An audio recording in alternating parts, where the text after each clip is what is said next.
Hi అండి. నేను Vijay. Hair transplantation జరిగిన తర్వాత అయితే ఈ రోజుకు డే 168 అండి.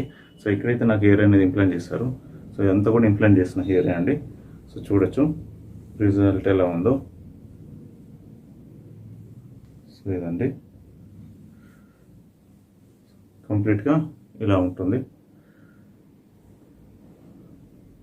ఇంకా ప్యూర్గా సిల్కీ హెయిర్స్ ఉన్న వాళ్ళకైతే ఇంకా ఇలా హెయిర్ ఇట్లా పడిపోతుందండి. ఇప్పుడు మనకు ఇన్ కేస్ ఏదైనా లైన్ పై కనిపించినా అది కనిపించదు, మొత్తం కవర్ అప్ అయిపోతుంది. సో ఇలా మళ్ళీ కంప్లీట్ అయితే మనం పైకి అయితే దూకోం కదండి, ఎగ్జాక్ట్లీ ఇలా పైకి అయితే అలా దూకోం కదా.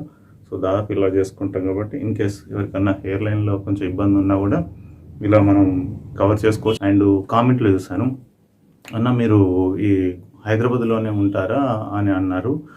లేదండి, నేను హైదరాబాద్ నుండి చాలా లాంగ్లో ఉంటాను, 240 కిలోమీటర్స్ డిస్టెన్స్లో ఉంటాను. సో ఎక్కడ వాళ్ళైనా వెళ్ళి హెయిర్ ట్రాన్స్ప్లాంటేషన్ చేయించుకోవచ్చు అండి. సో నేను యూట్యూబ్లో చూశాను ది బెస్ట్ డాక్టర్ అని. సో నేనైతే అక్కడికి వెళ్ళి హెయిర్ ట్రాన్స్ప్లాంట్ చేయించుకొని నేను మళ్ళీ అయితే నా ప్లేస్కి వచ్చానండి.